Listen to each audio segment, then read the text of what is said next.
Então, pergunto, o que quer dizer isso? Como é que é essa questão aqui, Lucas? Como entender essa declaração aqui, né, do livro Doutrina de Salvação, volume 1? A pessoa pode expiar os seus pecados? Você sabia, por exemplo, que os mormons, antigamente, né, lá no passado, os sinais dos garments eram feitos com uma navalha? O sangue tinha que cair sobre a terra. Não sabia, não. Você sabia, por exemplo, que os mormons também, que eram condenados, né, pena de morte, eles, por sua vez, não queriam ser enforcados, queriam ser fuzilados, para que o sangue caísse sobre a terra e expiasse os seus pecados? Você sabia que os mormons podem expiar os seus pecados? Lucas também. Não. Quem pode expiar esse pecado é Jesus Cristo. Só ele. Só ele. Então eles erraram acreditando Salvador. nisso. Talvez, se for verdade o que o senhor está falando, que eu não consigo conferir agora, então completamente errado. O Jesus da Igreja Mormon é o mesmo da Bíblia, né? Estão recebendo aqui hoje o Dr. Lucas Guerreiro, ele é advogado, tem mestrado em Direito, pela Brigham Young, University, a universidade lá, imagino que é em Salt Lake City, porque esse é um dos nomes dos grandes homens lá da Igreja de Jesus Cristo dos Santos dos Últimos Dias, acho que é o número 2, né, da igreja. Também tem formação em língua portuguesa, estudou marketing, redes sociais, toda a sua formação, pelo que eu estou entendendo aqui, é lá nos Estados Unidos. Bem-vindo aqui pela primeira vez, Lucas. Muito bom te receber, meu amigo. Obrigado pelo convite, pastor. Eu fico muito feliz, assisti alguns programas seus e fiquei, uau, que legal. Gostaria de estar lá e fiquei muito feliz pela oportunidade de falar desse tema especificamente. Só corrigindo sobre minha formação, é aqui no Brasil, mas eu fiz um mestrado nos Estados Unidos. Tá, entendi. De Direito. Legal. Morou quanto tempo lá? 5 anos. 5 anos, legal. Você foi elder ou ainda é? Fui um missionário da Igreja de Jesus Cristo dos Santos dos Últimos Dias no Paraná, por 2 anos. Legal. O seu sacerdócio é? Eu tenho o sacerdócio Melquisedeque. Legal. Eu sou um sumo sacerdote na ordem de Melquisedeque, né, na Igreja de Jesus Cristo dos Santos dos Últimos Dias, mas é importante dizer que eu não falo em nome da igreja aqui, não fui enviado pela igreja, e eu, tudo que eu falar e responder é minha responsabilidade, minha opinião pessoal. Ok. Tá, eu só perguntei a questão do sacerdócio só pra gente ter essa informação. Nada. Vamos lá. Com a gente aqui também, pastor Joaquim de Andrade, ele é diretor executivo do CREA, o Centro Religioso de Informações Apologéticas, tem formação em História, tem bacharelado em Teologia, é pastor da Igreja Batista Ágape em São Paulo, em São Miguel Paulista, em São Paulo, é escritor, tem obras aí na área de apologética, é um apologista com reconhecimento internacional, representa o Brasil, por exemplo, em eventos internacionais da área da apologética, sobretudo da heresiologia, religiões comparadas, filosofia da religião. Bem-vindo, pastor Joaquim. Estava com saudade de você sumiu aqui do programa. Bem-vindo. Bom dia, César. Bom dia, Lucas. Bom dia, ouvinte da Musical FM. É um prazer estar aqui novamente e com toda certeza teremos um excelente debate. Legal, vamos lá. Eu comecei aqui com o Lucas. Lucas, pode se chamar assim? Pode, por favor. Colocar no mudo aí ajuda. Então, Lucas, eu vou começar com a pergunta tema, né? O Jesus, eu sei que eu sei que o pessoal da Igreja de Jesus Cristo dos Santos dos Últimos Dias não gosta muito de ser chamado de Mormon, né? Mas vamos lá. Mas é que o popularmente é assim, né? Então, o Jesus defendido, pregado, entendido, compreendido pelo pessoal da sua igreja, de Jesus Cristo dos Santos dos Últimos Dias, que a gente chama de Mormon, é o mesmo das escrituras, dos livros do Novo Testamento da Bíblia cristã? Perfeito. Excelente pergunta. E você já começou no ponto certo. Porque nós que somos membros da Igreja de Jesus Cristo dos Santos dos Últimos Dias, temos como apelido Mormon, mas esse não é o nome da igreja. E eu acho que grande parte da confusão surge quando as pessoas retiram o nome de Jesus Cristo do nome da igreja. Porque afinal não é a igreja de Mormon, nem a igreja de Joseph Smith ou Brigham Young, é a igreja de Jesus Cristo dos Santos dos Últimos Dias. E nesse sentido, nós acreditamos na Bíblia plenamente, nós acreditamos que Jesus Cristo é o nosso Salvador e Redentor. Nós acreditamos nos mandamentos que o Senhor tem na Bíblia, os princípios que foram ensinados pelos profetas e apóstolos do Senhor Jesus Cristo. Nós não apenas acreditamos nisso, pastores, mas nós procuramos viver isso. Você sabe que talvez a gente vai ter oportunidade de conversar mais aqui nesse debate, mas queremos ser verdadeiros discípulos e por isso nós servimos o próximo. 5 bilhões de reais foram doados no ano passado pela Igreja de Jesus Cristo dos Santos Últimos Dias para causas humanitárias. O Rio Grande do Sul, que sofreu essa tragédia terrível, o primeiro avião comercial que chegou, que foi da Azul, linhas aéreas, estava carregado de doações da igreja. Então, por que a gente faz isso? Porque a gente quer seguir Jesus Cristo. Jesus Cristo ensinou que nós devemos servir o próximo, que quando nós fazemos a um dos pequeninos, nós fazemos a ele. Então, assim, tem muitas evidências que mostram que somos cristãos e que seguimos o mesmo Jesus da Bíblia. Ok. Pastor Joaquim, o Jesus da igreja... vou falar aqui, Jesus Cristo dos Santos dos Últimos Dias, você me perdoa que de vez em quando vai sair um Mormon, porque vocês lançaram um livro chamado Livro de Mormon, então eu agora aguento.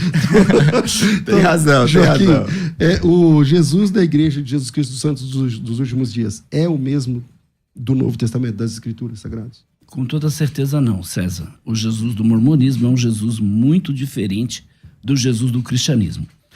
Por exemplo, o profeta Gordon B. Hinckley ficou 12 anos na presidência da igreja.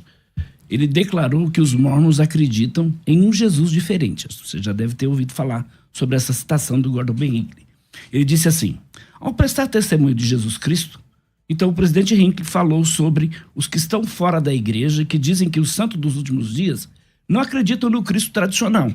Cristo tradicional é o Cristo de todos os cristãos. Ele disse assim: não, eu não creio. O Cristo tradicional de quem eles falam não é o Cristo em quem eu creio. O Cristo de quem eu falo foi revelado nessa dispensação na plenitude dos tempos. Ele, juntamente com seu pai, apareceram ao menino Joseph Smith no ano de 1820. E quando Joseph deixou o bosque naquele dia, ele sabia mais sobre a natureza de Deus que todos os ministros aprenderam do evangelho de todos os tempos. Então, os cristãos sempre têm afirmado isso ao longo dos tempos, que o mormonismo ensina um Jesus muito diferente daquilo que as escrituras revelam. É claro que o Lucas mesmo disse aqui, todo mormon vai dizer para você que ele acredita que é o mesmo Jesus. O mesmo Jesus que andou aqui na terra, eles vão dizer que é o Jesus da Bíblia. Embora eles possam fazer essa afirmação, cabe a nós aqui provarmos o contrário. Então, especialmente à luz do mormonismo e também à luz da Bíblia Sagrada. Então, no mormonismo, Jesus é uma criação, um produto de uma relação sexual entre Deus e sua esposa Deusa, que costumava ser aí pessoas em outro mundo, isso quem disse foi Bruce McConkie, no Mormon Doctrine, página 192, página 321, página 516, 589 e assim por diante. Então, dentro do mormonismo, o Jesus do mormonismo é um espírito irmão de Lúcifer. Peraí, irmão de Lúcifer? Irmão do diabo? Que história é essa? Sim, sim. Também na teologia mormon, então Deus tem um corpo de carne e osso, como tem a sua esposa Deusa, junto com eles, então, produzem descendentes espirituais no céu, que habitarão corpos humanos na terra. E é interessante porque esse Deus do mormonismo, que é o Pai, veio aqui na terra, manteve uma relação física com Maria, daí nasceu Jesus. Então, ainda que o Lucas diga que Jesus nasceu da Virgem Maria, essa não é a verdade, a gente vai ver, porque se Deus, o Pai, tem um corpo de carne e osso e manteve uma relação física com Maria, como é que fica isso? Ok. Cara, vou anotando aqui. Então, Jesus, irmão de Lúcifer. Eu também tenho que anotar muita coisa aí. Deus, o Pai, né? Ele tem uma esposa, como é que funciona? E ele teve uma conjunção física com Maria para que Jesus nascesse. É isso que o mormonismo entende, basicamente? Que você, como mormon, entende? Excelente.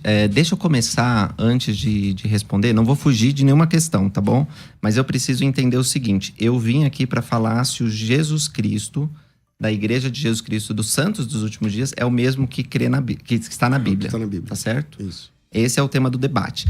Quando nós falamos da Igreja de Jesus Cristo dos Santos dos Últimos Dias, eu sei porque eu fui missionário e porque tem um canal no YouTube e sempre lido com críticas. Tá.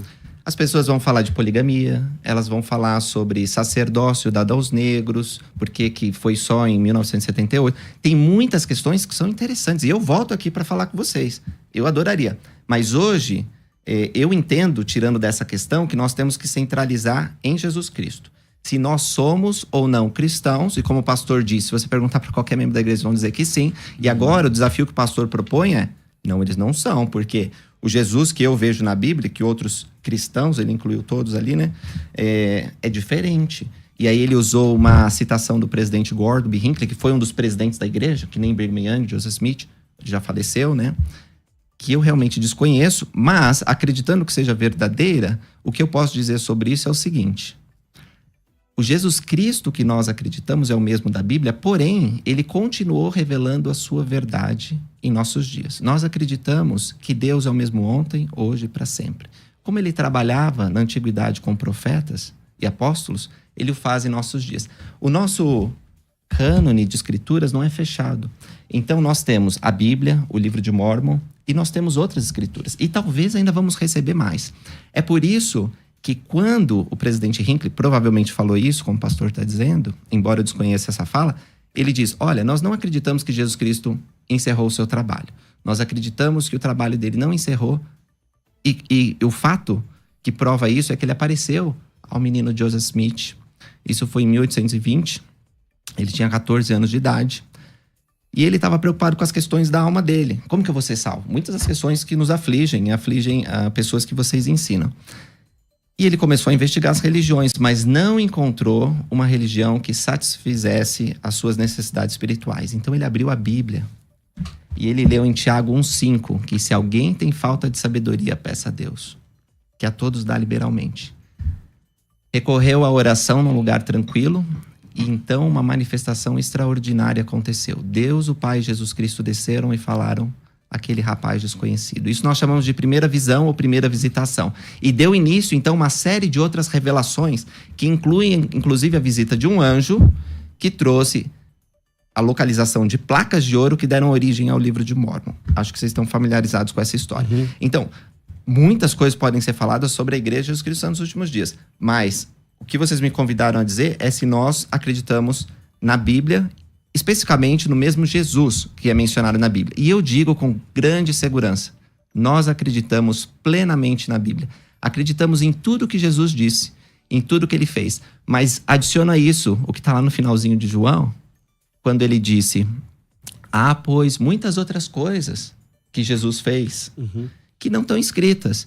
Então, assim, se Deus quer revelar mais palavras de Jesus, e de fato fez, no livro de Mórmon a gente conta do ministério de Jesus Cristo, que bom! Quero mais palavras de Deus, porque eu amo Jesus Cristo e eu quero receber mais de sua revelação.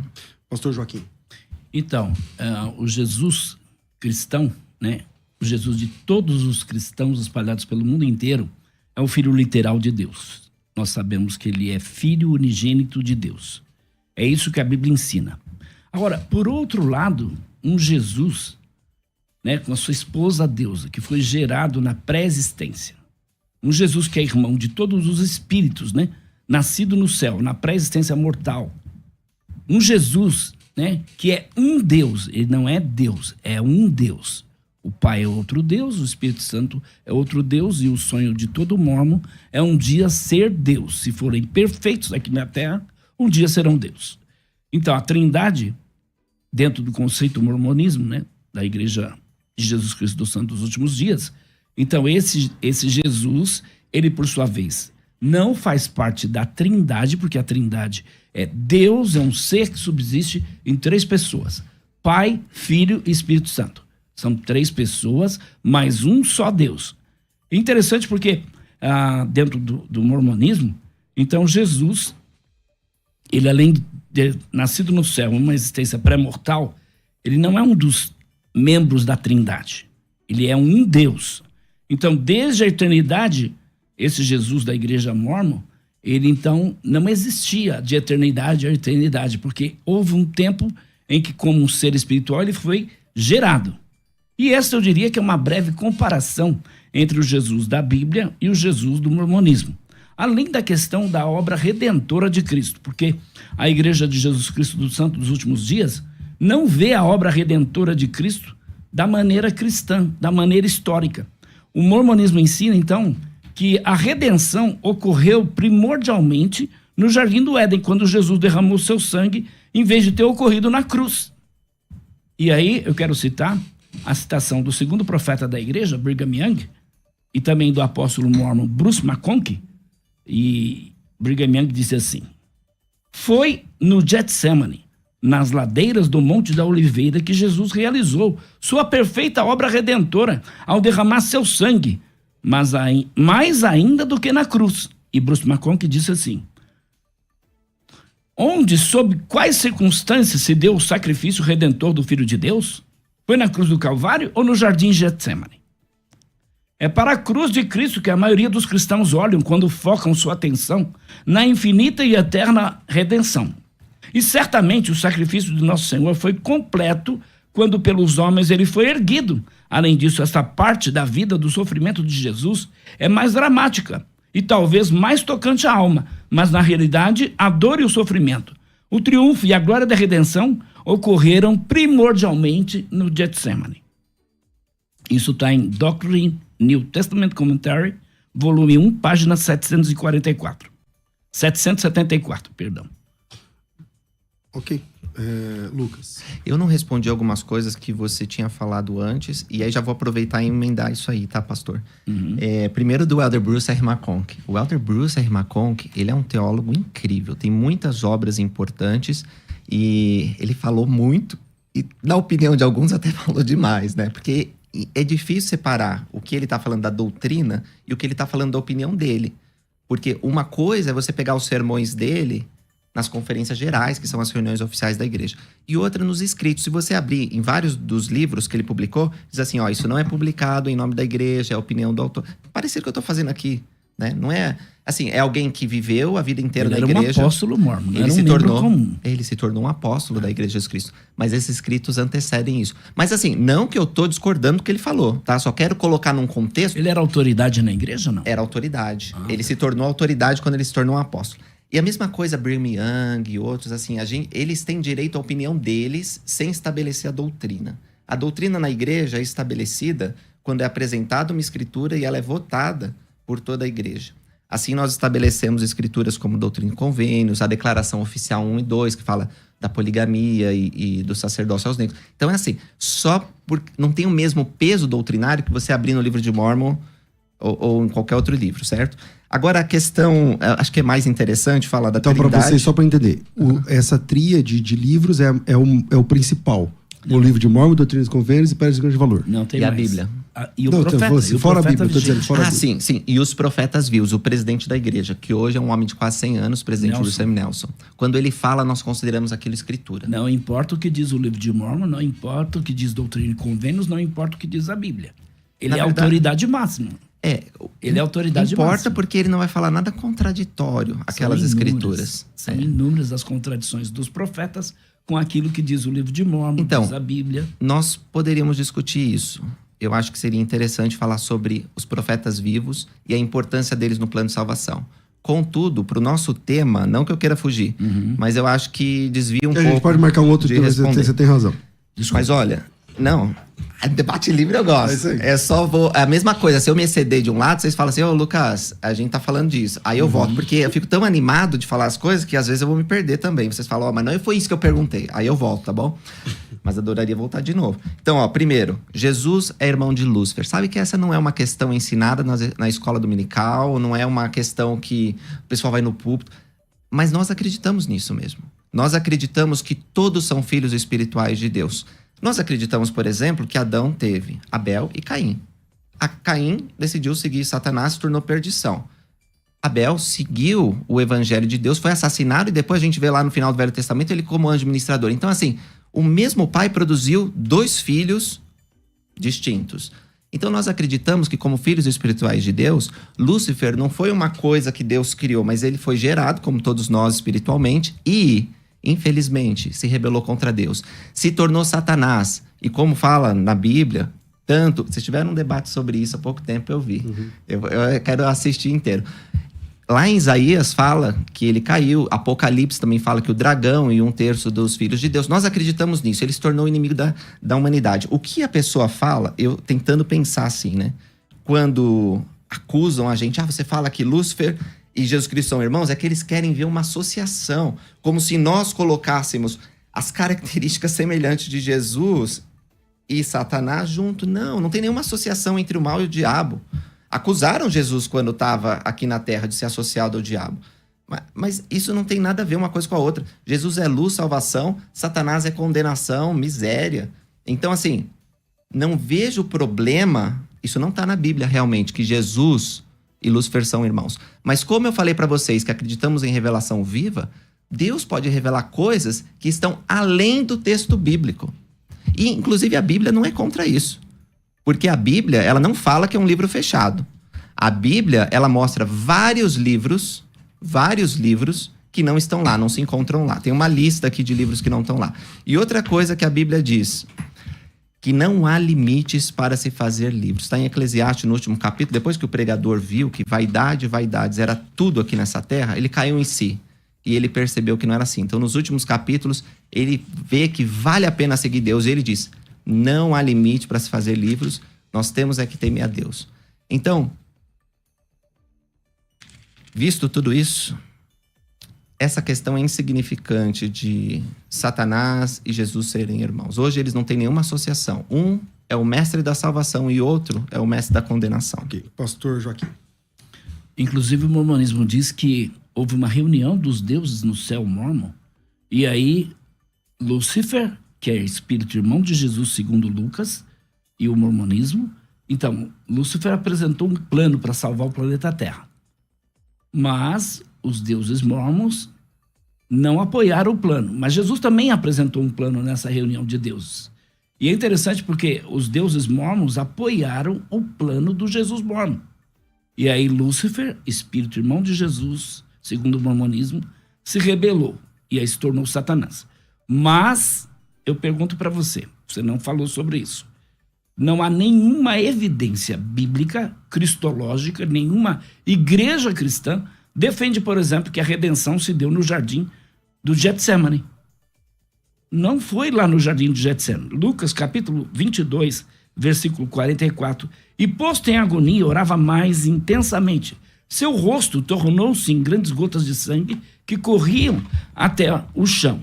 Bom, as únicas passagens bíblicas que falam sobre Cristo e sua redenção na cruz não é aí no jardim Getsemane. É interessante porque Efésios capítulo 2, verso 16, a reconciliação é por meio da cruz.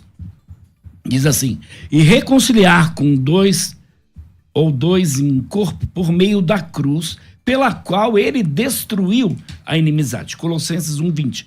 E por meio dele reconciliar-se consigo todas as coisas, tanto que estão na terra, as que estão nos céus, estabelecendo a paz pelo sangue derramado na cruz, não no Getsemane.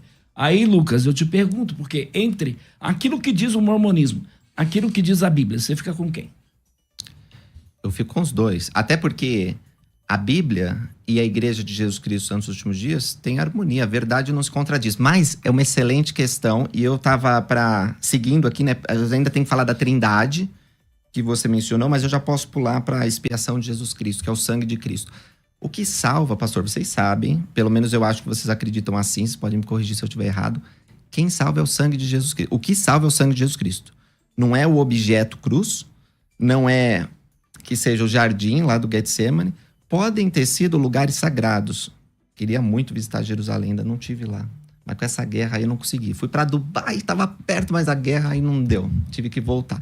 Mas quando eu tiver essa oportunidade, vai ser maravilhoso poder ver os lugares que Jesus pisou, andou.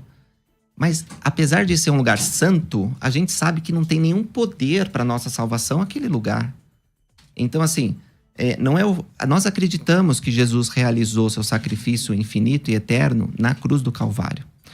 Todo domingo nós tomamos a ceia, que é o pão e a água, em lembrança desse sacrifício infinito e eterno. Agora, o que nós acreditamos é verdade, que o sacrifício dele começa no Getsemane e termina no Calvário.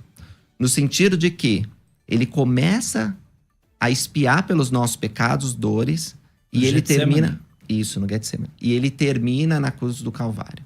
Então, como nós aprendemos isso? Tanto pelo meu xará, né, que está na Bíblia, o livro de Lucas, que você acabou de ler, que ele começou a suar sangue quando ele estava no Getsemane, como por outras escrituras no Novo Testamento e também no livro de Mórmon, que nos ensinam que o sacrifício infinito e eterno que esse Deus realizou, nosso Senhor, começa ali e se dá... Não, mas é que interessante, para mim, pessoalmente, a expiação tem 3 partes. Ela começa no Getsemane, vai para a cruz do Calvário, mas o sacrifício, a misericórdia de Deus termina quando ele ressuscita dos mortos. Aí ele oferece o derradeiro dom, que é a possibilidade que todas as pessoas, conforme fala Paulo lá em 1 Coríntios 15, vão ressuscitar. Todos que morrem em Adão serão vivificados em Cristo. Então, a expiação de Jesus Cristo tem essas 3 partes. Começa no Getsemane, vai para o Calvário e termina quando ele levanta da tumba ao 3º dia. Agora, para não deixar passar essa parte da pré-mortalidade, os deuses mórmons, né? Não ouvi essa expressão antes. Mas eu entendo por quê, porque meio que quer distinguir. Mas nós acreditamos em Deus, nosso Pai Celestial. O único Deus ou O vários único deuses? Deus vivo e verdadeiro. Você não sonha um dia ser Deus? Não, quer dizer, eu quero viver com meu Pai Celestial. Então, quero isso viver em família. significa ser a exaltação. Mas Jesus não Cristo... significa ser Deus? Uma vez acusaram o Salvador disso. E ele disse, Lucas. está escrito em Salmos, sois deuses. Isso. É. Então, a exaltação não significa ser Deus? Exaltação significa viver para sempre em família. Igual com um ao Pai corpo Celestial. semelhante. Eu Igual. nunca vou ser igual a Deus, não tem como. Não. Os mormons, Deixa até eu eu tô concluir usando, aqui. até eu tô Ser usando essa divino, expressão. ser Deixa ele concluir, divino. deixa ele concluir, vamos lá. Os membros da Igreja de Jesus Cristo dos Santos dos Últimos Dias acreditam que podem ser co-herdeiros com Cristo, como fala a Bíblia, e herdeiros do Pai Celestial. Nós acreditamos que Deus deseja dar tudo o que ele possui.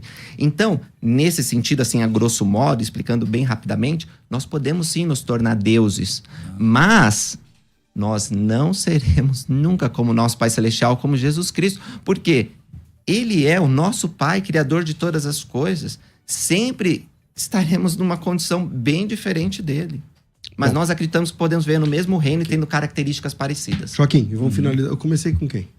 Com ele. Com ele. Então, eu vou finalizar com você esse bloco e a gente volta no próximo. Pode Eu vou citar de novo Efésios 2,16, porque você disse que a redenção começou no Getsemane. O texto aqui diz assim: reconciliar com Deus os 2 corpos, por meio da cruz pela qual ele destruiu a inimizade. Colossenses 1:20. Por meio dele, reconciliar-se consigo todas as coisas, tanto os que estão na terra, os que estão nos céus, estabelecendo a paz pelo sangue derramado na cruz. Colossenses 2,14. E cancelou a escrita de dívida que consistia em ordenanças que nos era contrário. Ele removeu pregando-a na cruz. 1 Pedro 2,24. E levou sobre si os nossos pecados na cruz. Ele mesmo levou seu corpo, os nossos pecados, sobre o madeiro, a fim de que morrêssemos para os pecados e vivêssemos para a justiça. Por suas feridas fomos sarados.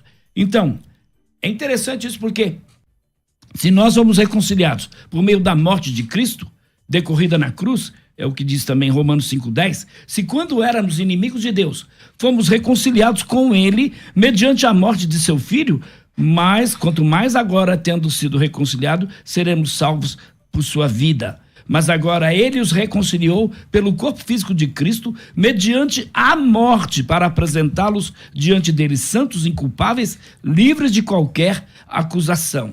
Então é interessante porque Paulo, ele vai dizer aos irmãos na cidade de Corinto, que ele não decidiu falar nada a não ser o quê?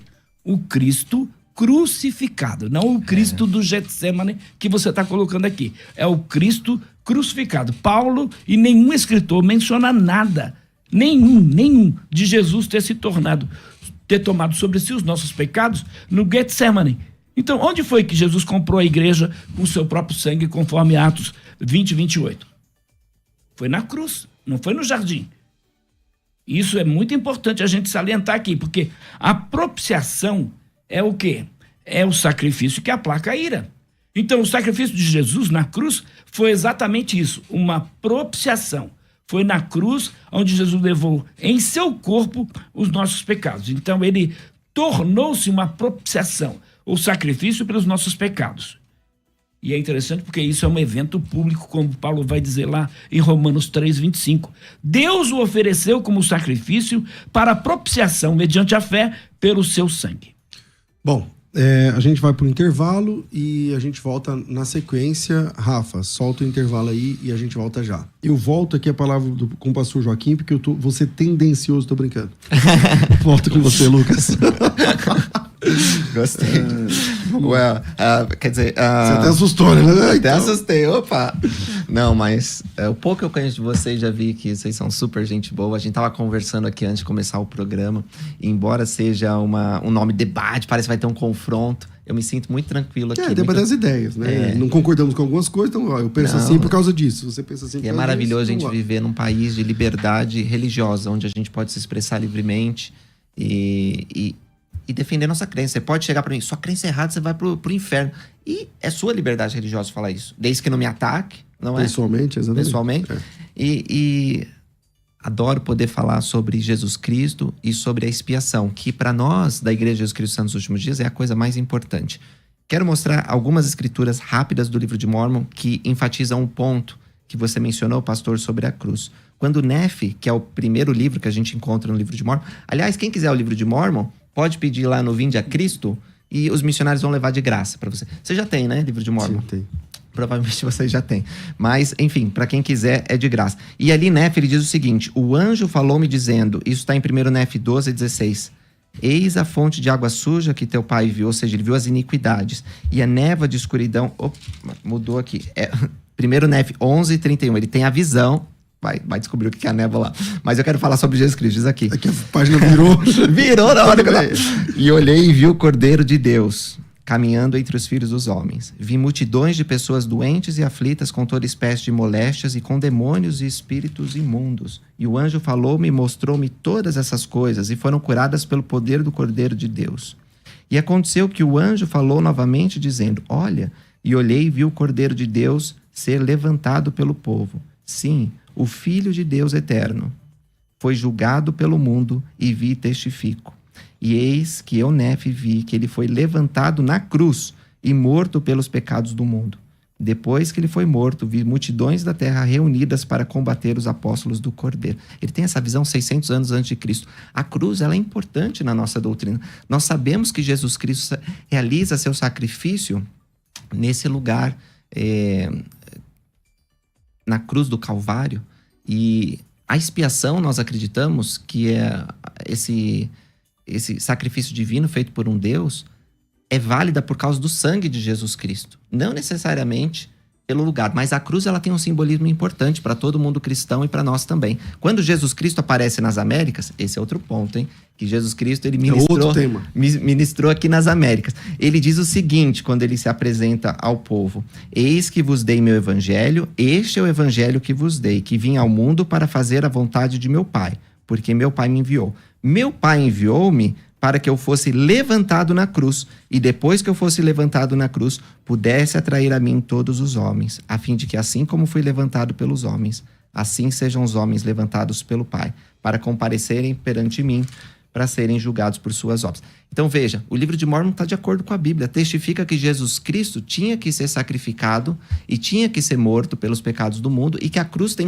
importância no plano eterno. O fato de adicionarmos o jardim do Getsemane nessa discussão, dizendo que o sacrifício dele começa com o sangue, conforme Lucas conta, né? E depois é ampliado aqui... Lucas não diz que começa lá com sangue, não diz. Diz que depois que, na quinta-feira, quando eles cantaram... o sacrifício dele começa ali? Quando eles cantaram o hino... Desculpa interromper. Não, de boa. Eles cantam o hino e eles vão para o jardim do Getsemane. Ali estão os apóstolos, exceto Judas que tinha saído. Aí ele deixa alguns lá e vai com o Pedro, Tiago e João mais para dentro do jardim. Para orar. E aí diz que ele, posto em agonia, orava mais intensamente. Uhum. E ele começa então, segundo nós acreditamos, a tomar sobre si todas as dores, pecados e aflições da humanidade. Neste momento é tão difícil que ele começa a transpirar sangue, diz Lucas. É isso que eu estou querendo dizer que Lucas fala. A expiação de Jesus Cristo está no sangue. E aí, então, ele se volta para os apóstolos que estão dormindo, cansados, e fala, vocês não podem velar comigo nem uma hora? Isso acontece 3 vezes, vocês estão familiarizados. Depois disso vem a traição, o julgamento injusto e a cruz.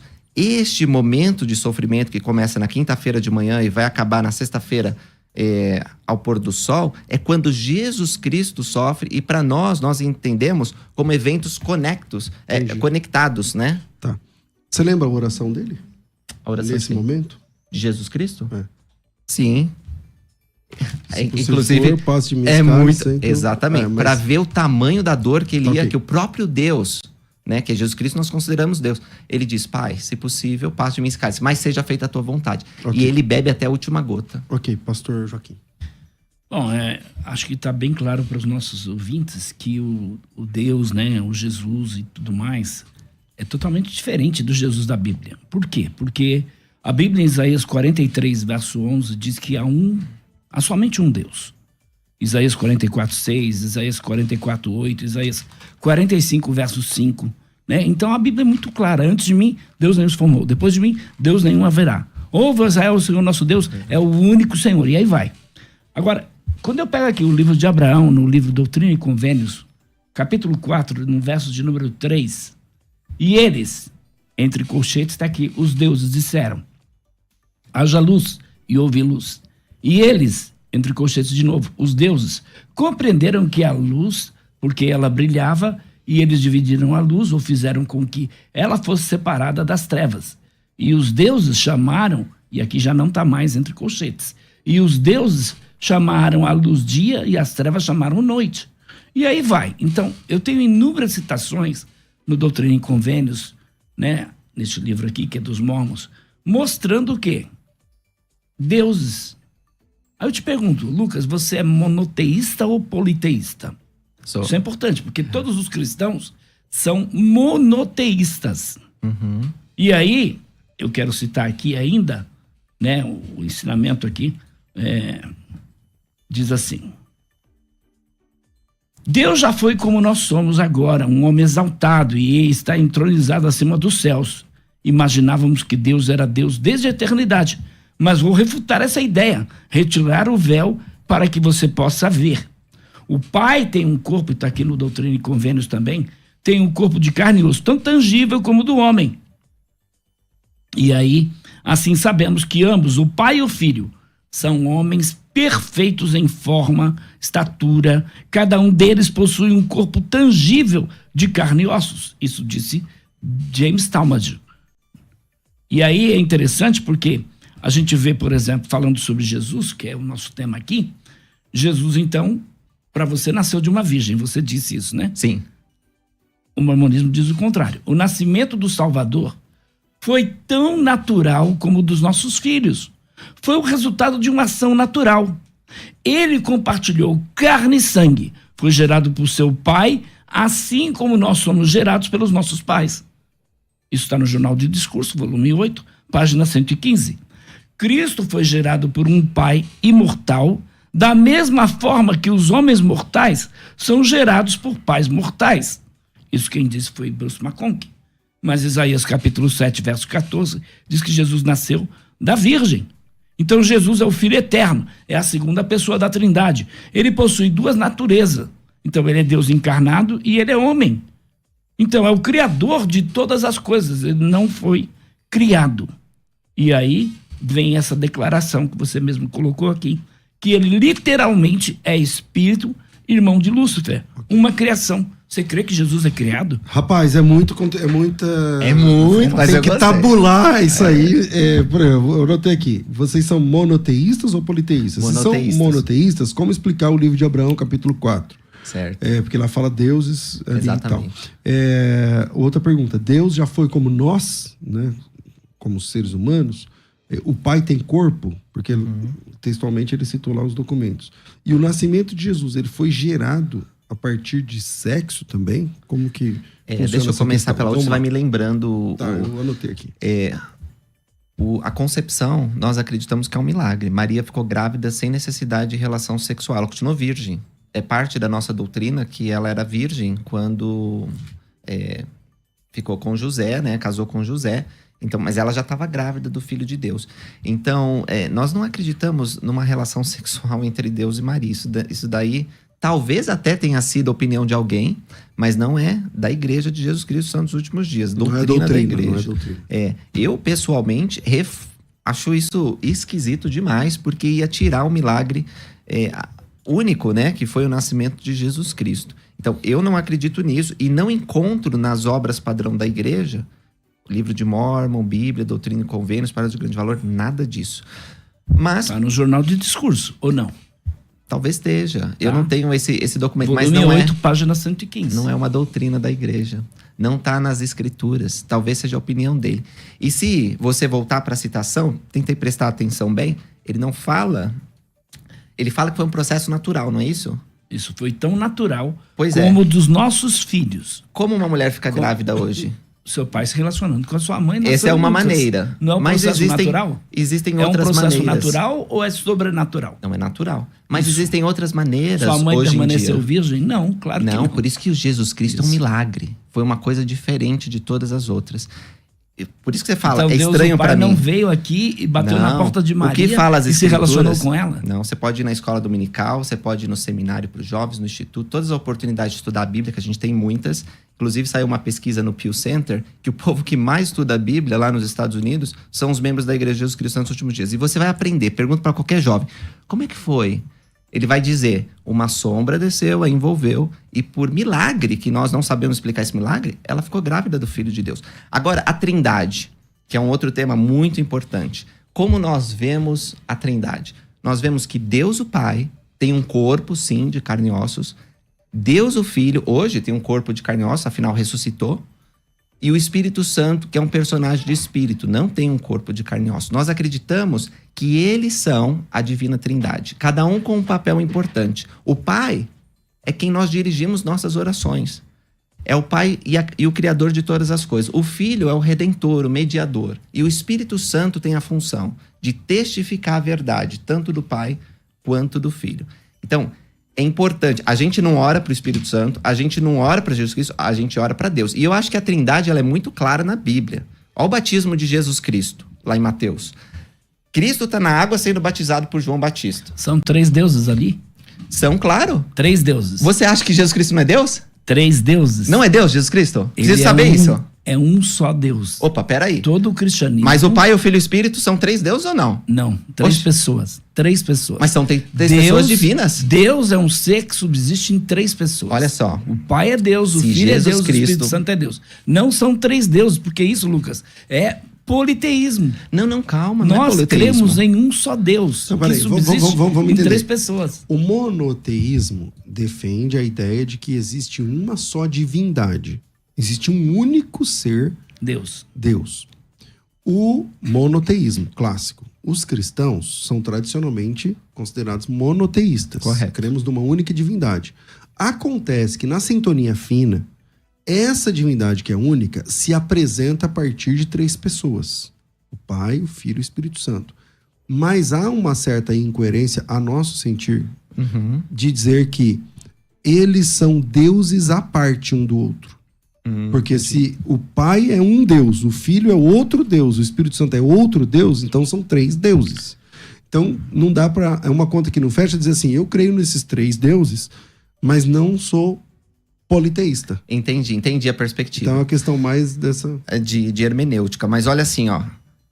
Nós acreditamos, para ficar mais claro, que Deus o Pai, Deus o Filho e Deus o Espírito Santo são o mesmo Deus, unidos em todas as coisas, exceto na substância. Nós não acreditamos que a pessoa de Deus, a pessoa de Jesus e a pessoa do Espírito é uma só. Até porque a Bíblia não fala isso. No batismo de Jesus, Jesus está na água, o Espírito Santo desce no sinal ou na forma da pomba e o Pai fala lá de cima, eis meu filho amado. Para quem Jesus Cristo estava orando, se não para o Pai? Se fosse a mesma pessoa? Então, assim, Nós não cremos que são a mesma pessoa. Você falou que são... O único Deus em 3 pessoas. Em 3 pessoas. Então, para mim, o credo de Nicéia e tudo que veio depois é uma coisa esquisita de entender. Vocês não Pra aceitam? Mim, não aceitamos. Para mim, o que acontece? Quando nós olhamos os primeiros cristãos, quando nós pegamos como eles entendiam essas coisas, para eles a noção de corpo de Deus era muito mais presente do que se tornou depois. Então, Nossa crença se distingue nesse momento, com certeza. Nós acreditamos que a Trindade são 3 seres separados, unidos no propósito de salvar os 3 homens. deuses distintos. Isso. Sendo Deus o Pai, Deus o Filho e Deus o Espírito 3 Santo. deuses distintos. Exatamente. Não ficou claro? Ficou, Não. ficou, Tá. mas aí nesse momento, então, é um politeísmo, certo? Não é politeísmo. Por que Mas que você tem acontece? 3 Não deuses. dá, Lucas. Mas quem que é o Deus que nós oramos? Essa conta não bate. Essa conta não bate, Lucas. Então, deixa eu explicar para vocês. Nós adoramos Deus, nosso Pai Celestial. Ele é o Pai dos nossos espíritos. Jesus é Deus? Nós oramos para Deus em nome de Jesus Cristo, E que é o Jesus nosso é Deus? Redentor. Claro que é, ele afirmou Muito que era bem. Deus. Por que você não ora a Jesus e nem adora ele? Eu adoro Jesus. Uma Não, coisa não. é orar. Você Outra adora coisa ele? é adorar. Os atos de Você adora adoração. Jesus? Com certeza. Bruce Macon que diz que não pode. Olha só, quando nós. Só o pai. Mas Só o pai. O que eu falei sobre Bruce R. Macon que é válido ainda. Ele tem direito às opiniões dele. Como eu, alguns de vocês, pastores, eu já vi pregando, não acreditam em dinossauros. Acho que o dinossauro morreu na época do dilúvio, não existiu. Outros pastores são mais flexíveis e acreditam, não, existiu. Então, assim, cada um tem suas crenças. E o Elder Bruce R. Macon, que eu admiro muito, tinha suas próprias peculiaridades, mas não era doutrina.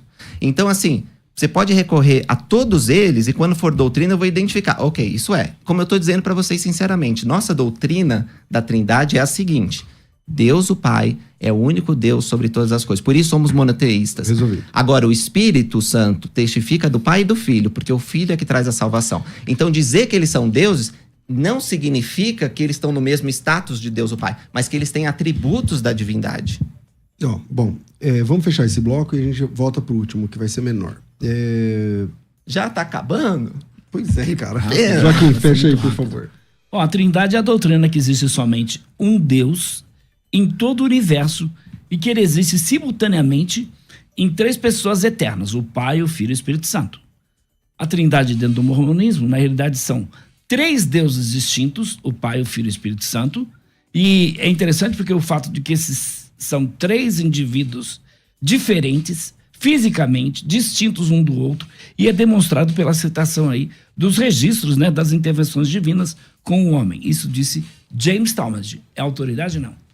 James Talmage foi uma grande autoridade, não só na igreja, mas no mundo da ciência também. Certo. E Escreveu aí, o livro Jesus o Cristo, que eu recomendo que todo mundo leia. É incrível e está disponível gratuitamente. E aí, para nós, o Espírito Santo é a 3ª pessoa da Trindade. Ele não é uma força, ele é uma pessoa. O mormonismo, então, faz distinção entre o Espírito Santo, o 3º Deus da Trindade Mormon, né? E o Espírito de Deus, a presença de Deus como uma essência. Então, ele, o Espírito Santo, é um ser dotado de atributos e poderes divinos, não é uma mera força ou ausência. Isso quem disse também foi James Talmage. Então, Lucas, o que eu vejo aqui? Você falou, por exemplo, eu acho que isso é muito importante para nós, falar sobre a questão da salvação, porque a salvação dentro do mormonismo, não é o tema, mas como você mencionou isso, tem um duplo significado. Uma ressurreição universal, primeiro propósito da redenção, então é assegurar o quê? É assegurar igualmente a toda a humanidade a isenção da punição pela queda, oferecendo assim um plano de salvação geral. O segundo propósito é o quê? É abrir um caminho para a salvação individual, pela qual a humanidade pode ter a segurança da remissão dos pecados pessoais. Isso, de novo, James Talmage. Aí eu te pergunto, você tem certeza da sua exaltação? Nossa, se eu tivesse certeza, tava feliz da vida. Não Claro tem que não. certeza. Não, eu tenho que, Tá bom. eu tenho que confiar muito, guardar O muito, que mandando você confiar em precisa Jesus fazer Cristo. para ser salvo? Ah, que excelente pergunta. Tá, Ótimo, mas vai dar essa tempo. pergunta vai ter que ficar pro outro bloco. Mas aí, Joaquim, então, a gente tá Ah, desculpa, tá bom. se distanciando do tema. Aí eu Porque gostaria de responder. É porque a ele gente tocou tá- nesses assuntos, eu não abordei, mas tudo bem. Gostaria de responder. É verdade. Ele tocou mesmo, mas vamos lá, eu vou deixar aqui pro próximo bloco a pergunta. É verdade que Jesus era casado Opa! com Marta e com Maria, Oi, tá aí. conforme alguns mormons E entendem? Maria Madalena. E Maria Tem Madalena. específica, Maria Madalena. Não, Vira- tem três Maria. Vira aí e a gente volta já.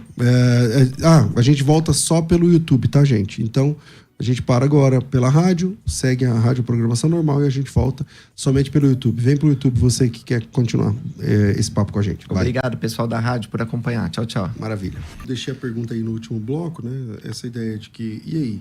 alguns líderes da igreja, é bem verdade, eu não me lembro, né? Faz muito tempo que eu não estudo isso.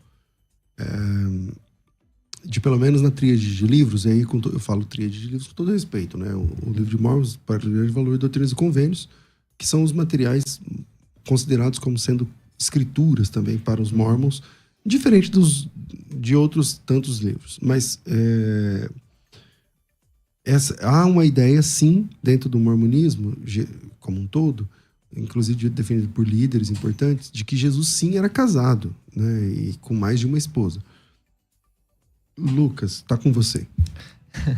Perfeito. Eu, pessoalmente, não acredito que Jesus Cristo tenha sido casado.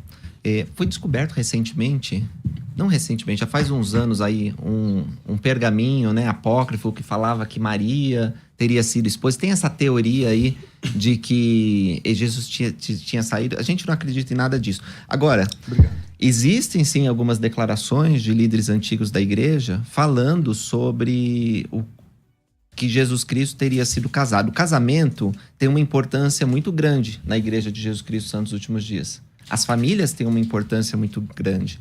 Nós cremos que nós podemos continuar esses elos familiares para a eternidade. Então, eu até imagino que na ânsia de justificar e de realçar essa doutrina, alguns tenham chegado a essa conclusão. Mas a Bíblia não fala nada sobre isso. E nós acreditamos na Bíblia. O livro de Mórmon não fala nada sobre isso. Doutrina e Convênios, Pérola de Grande Valor, não fala nada sobre o casamento de Jesus Cristo. Então, fica o campo da especulação. As pessoas, elas podem especular. Eu fiz um vídeo muitos anos atrás sobre o casamento de Jesus Cristo e eu cheguei à conclusão no vídeo que não dava para saber. Porque já que a Bíblia e as Escrituras não falam isso, a gente fica só no campo da teoria. Então você pode achar isso, mas quais são as provas, evidências? Aí algumas pessoas pegam algumas evidências das Escrituras. Falam que o casamento onde Cristo fez o primeiro milagre, transformando água em vinho, era o casamento de Cristo. Fala que porque ele apareceu primeiro para Maria, quando ele ressuscitou, antes mesmo de subir ao Porque era Pai, a esposa dele, seria né? esposa. Mas assim, isso não é doutrina. Eu pessoalmente não acredito, respeito quem acredita, talvez tenha alguns da minha fé que acreditam nisso. Não, peraí, Lucas. Talvez não. Você sabe que tem, inclusive, líderes, não é verdade? Hoje não. Não. Esses líderes do passado. Já morreram, mas líderes da igreja. Mas acreditaram. Mas estiveram como líderes da igreja defendendo essa ideia. Só colocando, porque fica parecendo assim, já ouvi falar. Não. Você sabe você que tá certo. tem. Agora, tem líderes que, não da minha igreja, mas outros que a gente vê na internet que acreditam que a Terra é plana. Na Bíblia tinha pessoas que acreditavam em coisas que a ciência provou que não era verdade. Então, assim, na esfera da crença pessoal, você pode crer no que você quiser, desde que não seja contraditório ao texto sagrado. E a dica é que quem entrar nessa, procura um líder melhor. Porque, como? Vou seguir um líder que defende a ideia da Terra plana. Ou um líder que defende que Jesus Cristo é casado.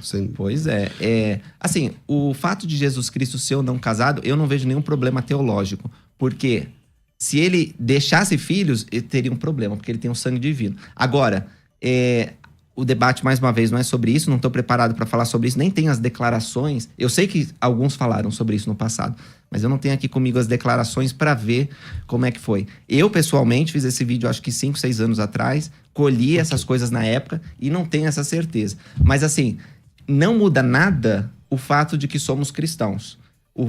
Não muda, se um líder falou essa opinião, ainda não tira a magnitude de Jesus Cristo, de sua obra ou seus ensinamentos nas Escrituras. Se não, falou, né? Alguns falaram. Vamos lá.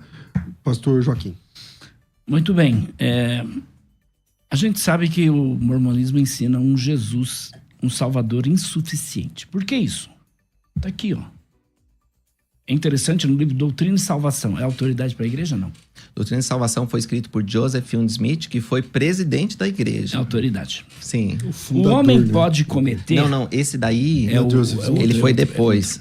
Pensei que era ele era sobrinho neto do presidente Joseph Smith. Então, o homem pode cometer certos pecados graves, de acordo com a sua luz e conhecimento, que o colocarão fora do alcance do sangue expiatório de Cristo. Se então ele fosse salvo, ele deveria fazer sacrifício da sua própria vida para expiar, até onde em seu poder está, por esse pecado, pois somente o sangue de Cristo em certas circunstâncias não servirá. Então, pergunto, o que quer dizer isso? Como é que é essa questão aqui, Lucas? Como entender essa declaração aqui né, do livro Doutrina de Salvação, volume 1. A pessoa pode expiar os seus pecados. Você sabia, por exemplo, que os mormons, antigamente, né, lá no passado, os sinais dos garments eram feitos com uma navalha? O sangue tinha que cair sobre a terra. Não sabia, não. Você sabia, por exemplo, que os mormons também, que eram condenados, né, pena de morte, eles, por sua vez, não queriam ser enforcados, queriam ser fuzilados, para que o sangue caísse sobre a terra e expiasse os seus pecados? Você sabia que os mormons podem expiar os seus pecados? Lucas também. Não. Quem pode expiar esse pecado é Jesus Cristo. Só ele. Só ele. Então Ele eles é nosso erraram único acreditando Salvador. nisso. Talvez, se for verdade o que o senhor está falando, que eu não consigo conferir agora, estão completamente errados. Só Jesus Cristo é nosso Salvador. O livro de Mórmon ensina que não Então, há outro nome.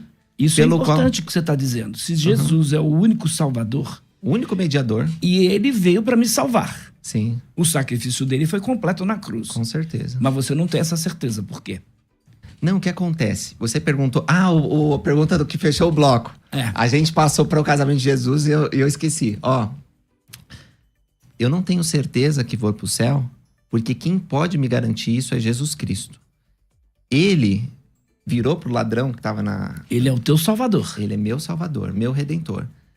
E ele pede que eu guarde os mandamentos, viva uma lei celestial para que eu possa estar junto dele. Agora, ele disse na Bíblia, aquele que pecar contra o Espírito, falar blasfêmia contra o Espírito, não será perdoado, nem nesse mundo, nem no vindouro. Pois é, naquela ocasião, ele coloca um limite, não que a misericórdia dele não seja capaz, mas porque ele me deu a liberdade de escolha e eu tô recusando ele, não vou poder ser salvo. Então, eu acho que vocês entendem, quando Jesus Cristo voltar, vai fazer uma divisão, né? Pôr a direita e a esquerda, os justos de um lado, separar o joio do trigo, enfim, tem muitas parábolas. Então, Você assim, crê que é trigo ou joio? Você não sabe. olha, eu espero que eu esteja no lugar do Você trigo. não sabe. Você não sabe. Eu oro a Deus, Senhor, me deixa fazer a coisa certa. Assim, o que eu penso, sinceramente, abrindo meu coração, eu espero ser um discípulo de Jesus Cristo. Eu espero que quando ele voltar e a segunda vinda está próxima, eu possa ser encontrado entre aqueles justos que vão estar na nuvem com ele. E Isso depende do que você faz aqui. você está me perguntando a velha questão sobre fé e obras, né? O que salva? Sabe por quê, Lucas? Eu admiro você, um rapaz muito inteligente. O cristianismo, toda a sua existência, sempre defendeu que a salvação não depende de mim. Não depende das minhas obras. Eu concordo. E uma característica das seitas é não acreditar que o sacrifício de Cristo é suficiente para nos salvar.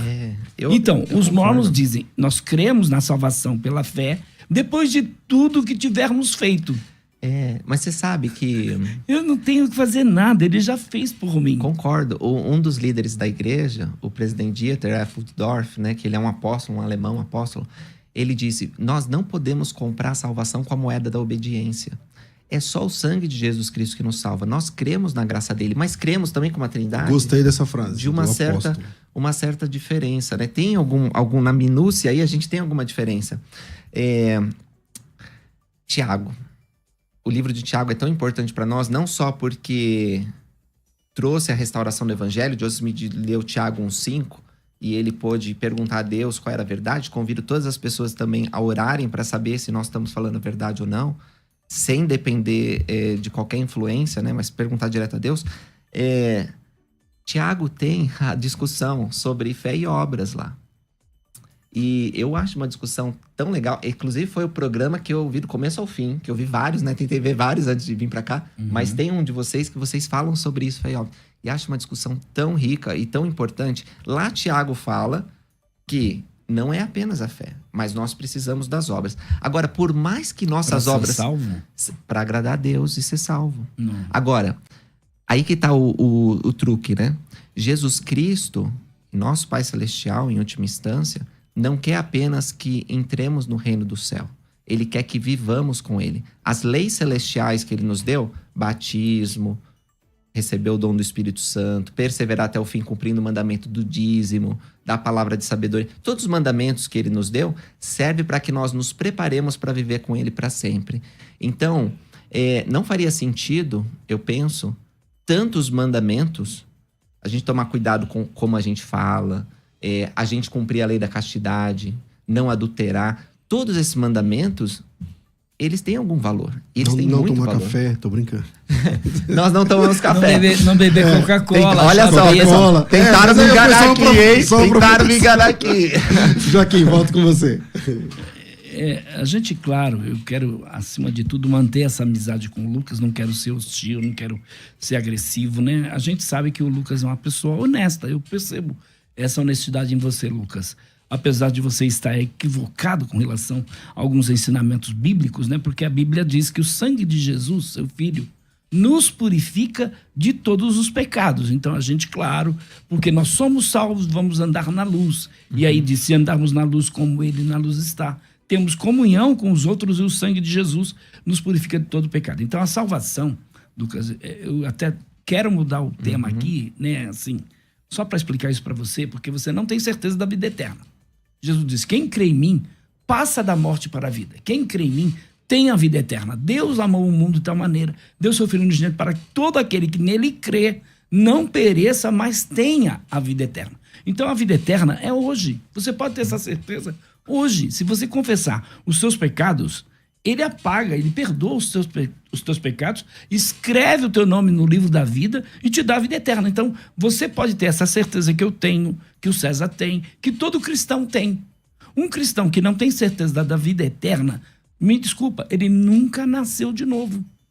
Então, ele é apenas um religioso. E aí, tem dentro de igreja evangélica, tem dentro de várias religiões, pessoas que são religiosas. Lucas, tem uma aluna sua, parece, ela chama Ciara Cristina, ela diz assim, eu quero respeito com a minha fé e, por favor, sou fã do pastor Lucas, meu professor. Você está sendo desrespeitado? Porque não. Me fala se você está desconfortável. Não. Porque discordar não significa desrespeitar. Eu não sei se você está... Então eu quero te dar essa fala aí. Não, para Yara, que é uma seguidora assídua. Obrigado, Yara, por estar acompanhando. E para todos os outros aí, tá um ambiente muito tranquilo aqui, muito bom. Estão me tratando muito bem, pessoal, tanto que quero voltar.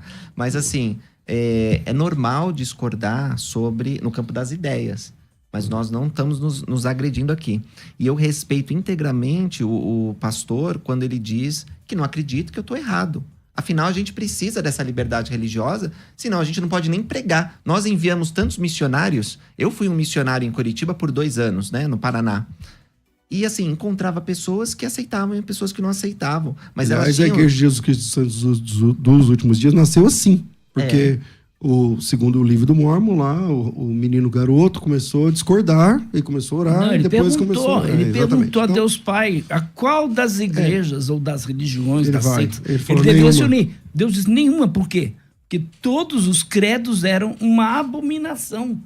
Enfim, todos os seus ministros eram o quê? Só colocando mercenários. esse ponto aqui que eu pessoalmente não quero nem te desrespeitar, nem faltar com... ética, nem nada disso, mas é um debate, então ninguém foi convidado aqui para declamar poesias, mas para debater ideias. Declarar amor um pelo outro. Exatamente. Então não fiquem irritados, tá com você, Lucas. Não fiquem irritados. Tá com você. Mas assim, quando eu digo que não tenho certeza se vou viver com Deus para sempre, não significa que eu deixe de acreditar em Jesus Cristo, porque apesar de eu ser fraco, miserável, e como o apóstolo Paulo, né, orou 3 vezes para que o Senhor tirasse o espinho da carne. E Deus disse, a minha graça te basta. Eu confio no mesmo Jesus Cristo, que ele tem poder, apesar das minhas imperfeições e fraquezas, de me salvar no último dia. Então eu confio nisso. Agora, eu acho que eu preciso aprender muito. E vocês talvez possam concordar depois dessa conversa. Lucas, você precisa aprender muito, precisa se desenvolver muito. E eu reconheço isso. Eu preciso. Então, assim, eu acho que, à medida que eu vou guardando os mandamentos de Deus, procurando entender melhor a Bíblia, vivendo de toda a palavra que sai dele, eu vou me aperfeiçoando, até que eu chegue no momento e confie que eu estou purificado. Jesus Cristo disse, lá em Mateus 5, Sermão da Montanha, sede vós, pois, tão perfeitos, quanto é perfeito o vosso Pai que está no céu. Eu posso dizer que sou perfeito? Não, não posso. Então, eu tenho muito ainda a melhorar. Agora, meu testemunho é esse, pastores, e a toda a audiência. Eu sei que Jesus Cristo vive. Eu sei disso, independente de qualquer outra testemunha. Eu sei que ele é o meu salvador pessoal, que ele ouve minhas orações, o Pai Celestial, em nome de Jesus Cristo, e que ele está interessado com os assuntos cotidianos da minha vida. Ele quer saber sobre todas as coisas, ele me conhece pelo nome. Quando Joseph Smith viu Deus, o Pai e Jesus Cristo, a primeira palavra que eles disseram foi Joseph, porque conhecem ele, conhece cada um de nós. Então, o Deus do mormonismo, Jesus do mormonismo, é o mesmo Jesus da Bíblia. Alguém que se importa com a mulher que tocou a roupa dele apesar da multidão. Ele é um Deus presente, é um Deus que quer nos abençoar. E, em extensão a isso, para terminar minha fala, nós não acreditamos, presta atenção nisso, que apenas os mormons vão para o céu. Nós acreditamos que todas as pessoas são filhos de Deus e todas terão oportunidade de salvação. Nesse sentido, nós, é verdade, declaramos que algumas serão apartadas porque recusaram o Messias, mas que Deus quer salvar todos. Jesus foi levantado na cruz para que todos fossem salvos. Mas esse todos fora da igreja mormon é uma salvação celestial, telestial ou terrestre? Ótima pergunta! Porque quando você fala assim, então vai todo mundo pro céu. Pegadinha, não é pegadinha. bem isso que você crê, meu amigo. Mas eu entendi a sua. Mas deixa eu falar dos reinos de glória rapidamente. Nós realmente acreditamos que a casa de Deus tem muitas moradas. Jesus Cristo disse, vou preparar um lugar. E o apóstolo Paulo, na visão da ressurreição, disse sobre os diferentes reinos. Um tema que vocês podiam me chamar e eu ia gostar muito de falar. A gente pode voltar. Joaquim, vamos fechar esse debate? Então fica a sua última fala. E depois eu deixo considerações finais para cada lado. Legal. Tudo bem? Porque eu comecei... todo bloco começou com o Lucas, está fechando com você. E aí a gente vai para as considerações finais. Legal. Eu também, César, não quero de maneira alguma, né, aqui ser descortês ou ser agressivo, enfim. Eu quero que o Lucas tenha a minha amizade. Eu quero ser teu amigo, Lucas. Tá? Eu quero Já que é meu depois amigo. daqui a gente se corresponda, vamos almoçar, jantar, enfim, vamos conversar mais sobre essas coisas. A justificação dentro da igreja de Jesus Cristo dos Santos dos Últimos Dias, porque Jesus é o meu Salvador, é o Salvador de todos aqueles que o invocam verdadeiramente, né? Agora, muitos naquele dia vão dizer, Senhor, Senhor, nós fizemos isso em teu nome, né? Invocamos o teu nome, fizemos milagres em teu nome, pregamos em teu nome. Ele vai dizer, nunca vos conheci. Jesus não conhece o Lucas? Conhece. Mas será que o Lucas tem intimidade com Jesus? Né? Eu disse aqui que o James Talmage disse que Bruce McConkie disse que esse relacionamento pessoal com Cristo é impróprio e perigoso. Ele disse isso, tá? Eu posso buscar aqui a citação. Na realidade, dentro da Igreja de Jesus Cristo dos Santos dos Últimos Dias, a justificação, então, é obtida por intermédio da obediência às leis, às obras pessoais, né? Como acontece com todas as outras doutrinas de salvação. A justificação está disponível por causa do sacrifício expiatório de Cristo, mas torna-se operativa a vida de um indivíduo apenas com condições de justiça pessoal. O que a Bíblia tem a dizer? Romanos 3, 24. Então, o dom gratuito de Deus é de justificar o pecador crente com base no quê?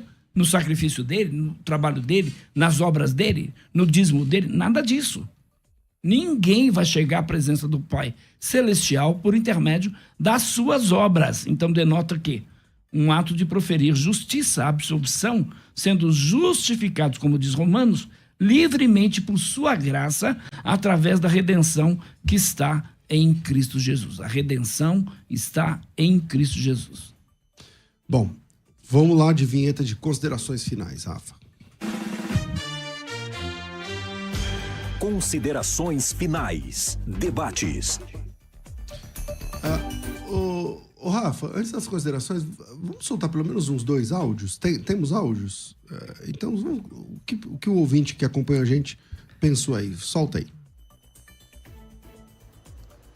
Paz, queridos debatedores. Paz, professor e pastor César. Meu irmão, amo seus ensinos, hein? Glória a Deus por sua vida. Vitor Lopes, São José dos Campos. Eu sigo a tática conhecida do lendário pastor Nathanael Rinaldi, ou seja, as 4 operações matemáticas para saber identificar uma seita. E os mormons se encaixam nessa avaliação. Qualquer divindade retirada, negada ou ignorada de Jesus, qualquer doutrina extra-bíblia ou qualquer devaneio vinda de uma pseudo-religião revela uma seita. Por isso, esse Jesus dos mormons jamais seria o Jesus bíblico, verdadeiro, original, nosso Salvador. Deus abençoe. Mais um? Pastor, bom dia. Eu queria saber qual é o nível de importância do livro de Mórmon em relação à Bíblia. Por exemplo, eles têm a obrigação de conhecer o livro de Mórmon e têm que acreditar no livro de Mórmon tal qual se conhece e se acredita na Bíblia Sagrada? Esse último não foi uma opinião, mas foi uma pergunta. Então, considerações finais, Lucas. Espero que seja a primeira de outras e a gente pode trabalhar também outros temas até a sua sugestão. Bem-vindo sempre aqui. Suas considerações finais. Obrigado, pastor César. Obrigado, pastor Joaquim de Andrade, pela essa oportunidade de conversar com vocês sobre o que eu acredito. Mais uma vez, eu não represento a igreja aqui. Todas as pessoas que estão assistindo, vocês podem conversar com os representantes oficiais, que são os missionários da Igreja de Jesus Cristo nos Últimos Dias. Só entrar no site Vinde a Cristo, pedir o livro de Mórmon e avaliar por si mesmo. Respondendo sobre o rapaz, né, que falou, o livro de Mórmon, ele é importante quanto a Bíblia, como é que funciona isso? Nós acreditamos que as 4 obras padrão, né, elas são igualmente importantes. E o livro de Mórmon, para mim terminar a minha fala, uma das minhas escrituras favoritas diz assim: falamos de Cristo, regozijamo-nos em Cristo, pregamos a Cristo, profetizamos de Cristo e escrevemos de acordo com nossas profecias para que nossos filhos saibam em que fonte procurar a remissão de seus pecados. É impossível, a menos que você seja ignorante ou seja malicioso, olhar para a igreja de Jesus Cristo dos Santos Últimos Dias e dizer que não somos cristãos. Tanto pela doutrina quanto pela ação, nós fazemos o que Jesus Cristo faria. Nós procuramos seguir seu exemplo. Nós somos discípulos de Jesus Cristo. Vinde e vede. O próprio Salvador Jesus Cristo, sua religião, foi acusado de seita. Vocês sabem disso, no Novo Testamento. E, assim, está usando essa palavra para nos excluir da irmandade. Mas, na verdade, meus irmãos e irmãs, nós somos cristãos. Vinde e vede, conhecei. Agora, existem textos difíceis? Existem palavras que foram ditas por líderes da igreja que são difíceis? Sim. Mas olha, vocês acreditam plenamente na Bíblia. Essa foi uma das coisas que ele falou. Se for esta bíblica, não pode. Agora, você sabia que Martim Lutero queria tirar alguns livros que estão aqui e reduzi-los a apócrifos, como Apocalipse, Tiago? Você estaria preparado para ter uma Bíblia sem esses livros? Então, assim, a discussão não pode ser superficial. Eu acho que todos aqueles que estão em dúvida sobre isso podem ir e pesquisar por si mesmos. Tem tanto website, tem tanto canal do YouTube. Então vai lá e pesquisa. O meu testemunho que eu quero que vocês deixem guardado é o seguinte, e isso é que o Espírito de Deus colocou no meu coração. Deus, nosso Pai Celestial, vive. Ele tem um plano para cada um de nós. Jesus Cristo é seu Filho amado, unigênito do Pai. Ambos, o Pai e o Filho, apareceram ao caipira que estava procurando saber a verdade, mas tornaram ele um profeta de Deus. Ele morreu com 38 anos, assassinado, porque não negou o testemunho de Jesus Cristo. E sua obra tem sido perpetuada. Hoje tem 17 milhões de membros. Aqui no Brasil, 1,5 milhão. Não é à toa que essa obra cresce tanto. Ela é a verdade. Convido todos vocês para virem e verem. Em nome de Jesus Cristo. Amém. Joaquim? Eu também quero dar o meu testemunho e quero dizer que Jesus Cristo, o da Bíblia, não do mormonismo, porque o do mormonismo é diferente. É espírito irmão de Lúcifer, era casado, foi criado. O Jesus não completou a sua obra na cruz, e sim, ele começou a sua obra no Getsemane, né, como foi ensinado aqui. O Deus do mormonismo é um outro Deus, tem a pluralidade de deuses aí. E aí, dentro da que a gente pode perceber, né, o mormonismo está totalmente equivocado quando, por exemplo, por 140 anos proibiu o negro de entrar no templo mórmon.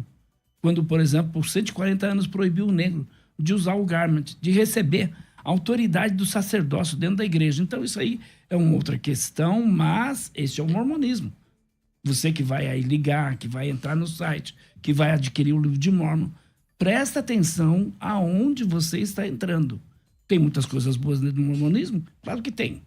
Os mormons prezam por saúde, por família, por muitas coisas boas. Não negamos isso. Mas isso não faz dessa religião uma igreja cristã. Não, apesar da igreja ter o nome de Jesus Cristo dos Santos dos Últimos Dias, o Deus do mormonismo, o Jesus do mormonismo e o evangelho pregado pelos mormons no livro de Mórmon, tá aqui, ó, um outro testamento de Jesus Cristo.